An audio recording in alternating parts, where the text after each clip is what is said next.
I wish this was just about dissolving filler. Hey everyone, I'm Abbey Sharp. Welcome to Abby's Kitchen.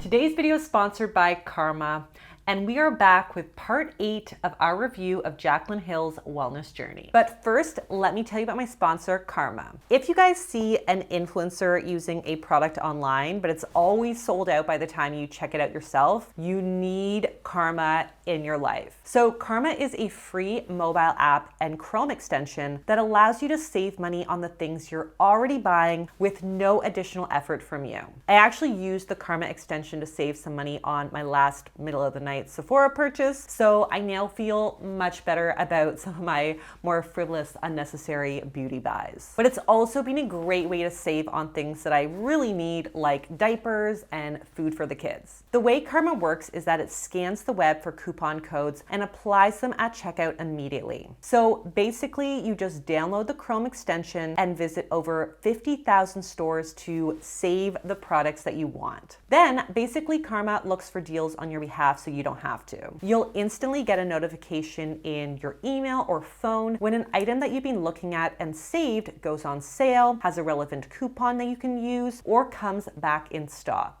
You can also organize your favorite products in wish lists so that you can shop more mindfully and avoid impulse buys. Karma scans the web constantly for coupon codes and applies them at checkout automatically. And this is a special feature on your computer, so the Chrome extension is a must. You can also earn cash back for you and to a good cause when you shop from select retail partners, so that is another huge plus. So if you want to try out Karma yourself, check out the link in my description to download Karma's Chrome extension today. If you missed my most recent video of Jaclyn's wellness saga, you can check that out right here. But today we're going to be taking a look at her March 14th video, Dissolving All of My Lip Filler. And no, this is not just about filler. I didn't think so.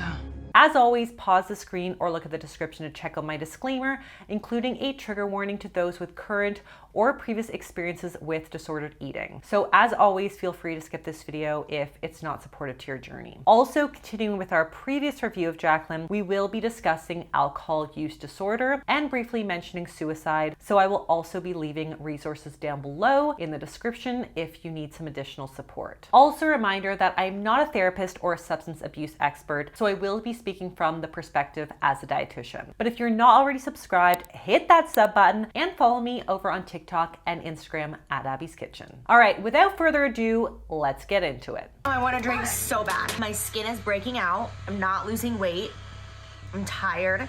I'm hungry, and I'm doing too much too soon. I genuinely want to go back to my old ways today. I seriously want just to cancel the day and drink. Oh man, I mean, Jaclyn has a lot on her plate, clearly. It sounds like she's back on her weight loss journey and also trying to abstain from alcohol without a more supportive coping mechanism in place. I mean, this is absolutely a recipe for burnout. And it sounds like Jaclyn actually knows that this is all too much, too fast. But I also know that sometimes when you're caught up in the momentum of a very busy, full life, it can be very hard to kind of grind it all to a halt to catch a breath. I hate this. That's why I took the scale out of the bathroom, dude. I can't do this food thing. I have to wait. It's just too much. And how did I eat all that Cuban food the other night and wake up a pound less? I think I felt like I was already so discouraged, and then when you started reading off all those meals, that's when I wanted to kill myself. Because I was like, okay, this is horrible. He was trying to do everything, and I'm like, stop. I'm like, just focus on not drinking and throw in some exercise. I was like, don't worry about your diet. We can do that when you feel like you've overcome everything else. Okay, trigger warning for suicide mention. I don't want to downplay the comment about Jaclyn killing herself over the meals that she ate. So if that was indeed an indicator of her genuine mental state, I absolutely suggest seeking immediate care. So I'm going to be leaving some self-harm resources down below. But judging by Jordan's response, I'm going to assume that it was likely hyperbole and just kind of move on to my commentary on the food. So in short, food and alcohol are two powerful coping mechanisms that Jaclyn uses. And I'm not sure we have evidence that we have a strong enough strategy in the back pocket to replace them quite yet. Also, in the past, we've seen that, even minor setbacks on this arbitrary weight loss journey tend to result in kind of like a chaotic Last Supper eating. Yeah, I'm gonna eat pizza for the first time in a really long time. I'm gonna eat whatever the hell I want. I am so upset sitting here eating pizza. This is, I feel like, the world's biggest failure as far as my journey goes, because I feel like I'm just kind of right back to the past. So I'm about to eat pasta, and I just had a piece of pizza. Someone come stop me. And I worry that any perceived slip up with alcohol or with food will jeopardize her progress with the other. So I agree with Jordan here. The intentional weight loss should 100% be put on the back burner. The goal right now needs to be focusing exclusively on healthy coping mechanisms and behaviors that support Jaclyn's physical, emotional, and mental well-being. So sleep, movement that feels good, adequate nourishment, and therapy are all key to helping establish a better emotion regulation baseline. I was just angry that the scale went up. I'm fine with it staying the same. I'm just angry that it went up. I'm telling you, scales fluctuate and they are the worst measure of progress. No more scale. Agreed. And not only are scales a not so great measure of progress, but it's totally normal for our weight to fluctuate on a day-to-day basis. Hormones, medication, meals, water retention, bathroom habits, bloating, you name it, can all cause the scale to go up and down 5 pounds or more. So a preoccupation with a 1 pound increase from one day to the next really tells us nothing. Focusing on energy levels, sleep, digestion, or as her friend suggested, feeling good in your body may all be more supportive tools in the toolbox right now. Because if you're truly feeling great emotionally and physically, then who the is the scale to tell you otherwise? It's time to take its power away. As I did too much too fast. I decided all within a 3-week period to cut back drinking, stop drinking, alongside of counting calories and working out. It was a lot. It's a lot to commit to at one point in time. And I was making myself crazy. I was like obsessively weighing myself. Jordan full on hid the scales. So right now I'm just focusing 100% on only the drinking aspect, working out when I can and taking it slower. I also have been working so much, so I am taking this week off of work. Yes, girl, yes. So Jaclyn is 100% on the right track here. And not only are certain foods and alcohol an ineffective coping mechanism to deal with her anxiety, but the anxiety can also physiologically impact the food and drinking too. So for example, elevated stress hormone levels like cortisol are associated with increased weight retention and appetite, with one study suggesting that stressed participants burned 104 calories less from the same meal compared to non-stressed participants. So it's very possible that our body actually kind of like holds onto excess energy more efficiently in periods of enhanced stress. So downregulating those stress hormones with healthy coping strategies may actually have a greater impact on weight management than like cutting calories could long term. Going to cheat, just going to eat whatever I want, even though right now I'm focused 100% on drinking thing. So it's not technically a cheat, but tonight I'm gonna have fun. I'll probably have like 2 drinks, kind of like my reward, trying to balance out this relationship with alcohol the best way that I know. As I mentioned in my previous review, it sounds like Jaclyn is using the relapse prevention model to address her drinking, where the goal is to reduce use or make it safer rather than abstain completely. So for Jaclyn, this looks like having 1 or 2 drinks in an occasional social environment rather than like 6 to 8 regularly to cope with stress. And it sounds like this is working well for Jaclyn since her tolerance is already starting to adjust to the more modest intake. However, I do just want to flag the language that she uses when describing her relationship with alcohol, as it's not that dissimilar from her relationship with food. So for example, having a drink as a reward for abstaining is basically the same idea as having a cheat meal after a period of restriction. So my concern is that putting alcohol on the same pedestal as forbidden foods may keep it in a powerful position to be abused in stressful times. So I would encourage working towards neutralizing alcohol rather than moralizing it as bad in some scenarios and good or a reward in others. I'm on my period fully dressed, but we've seen a noticeable difference in the way I look. Like my tummy is way flatter. Keep in mind, I always go up like a solid 2 pounds on my period. Oh my God. On average, most folks can see a solid 2 to 5 pound increase when on their period, thanks to the fluctuations of progesterone and estrogen hormones, which can result in water retention, constipation, and appetite changes. Great. But another fun factoid is that the progesterone levels actually have a compensatory mechanism baked in place that actually increases our metabolism by up to 12%.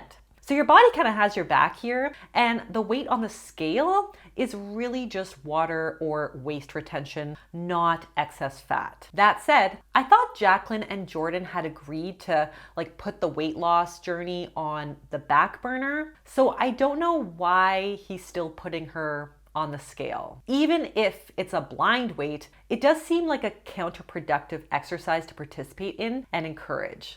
What is he going to do with that data? What behavior is that supposed to inform? I don't have to work. This is the day that I lay on the couch with a heating pad and I just drink to numb my pain. So I understand the thinking that alcohol can help to numb all feelings, including period pain. But interestingly, some research suggests that chronic alcohol consumption may actually make PMS symptoms worse. So alcohol impacts estrogen, testosterone, and luteinizing hormone, which can increase mood swings and cramps. And since it's also a diuretic, the dehydration can exacerbate period cramp pain as well. All the more reasons to try to eventually cut back. Instead, I'm gonna be eating chocolate. I'm gonna try this thing from TikTok with the raspberries. Then you put the hazelnut and the raspberries. This is a raspberry with a hazelnut on the inside and a tiny little dab of Nutella. So I have a whole video on what to eat on your period, which I will link to right here. But there is actually a scientific explanation for why we crave things like chocolate and other carbohydrate-rich foods during and around our periods. Basically, the sudden drop in estrogen reduces our serotonin levels, which not only accounts for our crabby moods, I was sabotaged by my baby box, but it also can increase our appetite. This causes us to then crave foods that help to increase our serotonin production, aka carbs. It's also worth noting that menstrual blood losses can cause our iron levels to dip, which may also explain why we might crave iron-rich foods like dark chocolate. So pairing the chocolate with the raspberry for some vitamin C is actually an evidence-based choice because that vitamin C can help to enhance the non-heme iron absorption. Plus, we're getting some magnesium from the hazelnut, which can help to reduce uncomfortable water retention and bloating during menstruation. So honestly, I'm not sure I would call any food a PMS cure,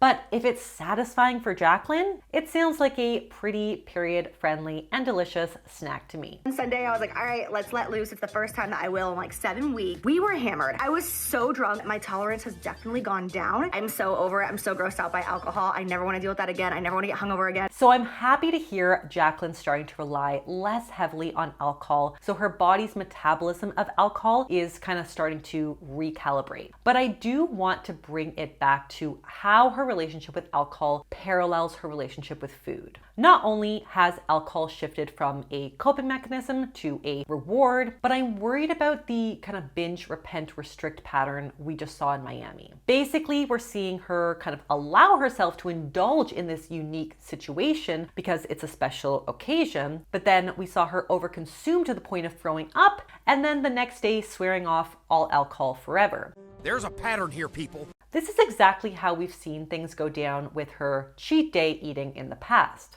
So I am 100% behind the relapse prevention model and finding ways to safely integrate alcohol into one's life to break the unhealthy coping mechanism. But we also want to ensure that we're not falling into an all or nothing mentality. Whether it's cheat day for food or cheat day for booze, I don't think this is a healthy approach. It isn't teaching moderation or feel good balance. It's teaching your body to live in a perpetual state of discomfort. And I fully understand that this is an imperfect process and that Jaclyn is doing her absolute best to navigate with the strategies that she has. But I think the goal right now should be working with her therapist on a new viewpoint of these vices that feels additive and complementary in her life, not like a divisive tug of war. We wish Jaclyn the best on her journey, and we will continue to follow what's next to come. So on that note, that is all that I have for you guys today. Thank you again to Karma for sponsoring. If you like this video, be sure to give it the thumbs up. Leave me a comment below on what or who you'd like to see me review next. Subscribe to the channel,